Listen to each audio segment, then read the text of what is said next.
Meaning of driving while intoxicated. Driving while intoxicated. Driving while intoxicated. Driving while intoxicated. Driving while intoxicated. Driving while intoxicated refers to the act of operating a vehicle while under the influence of drugs or alcohol.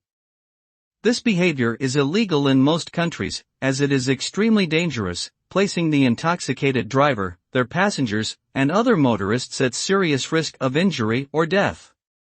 Driving while intoxicated can lead to severe consequences, including fines, license suspension or revocation, jail time, and other legal penalties. Additionally, it can result in devastating personal consequences, such as injury, disability, or loss of life for oneself or others on the road.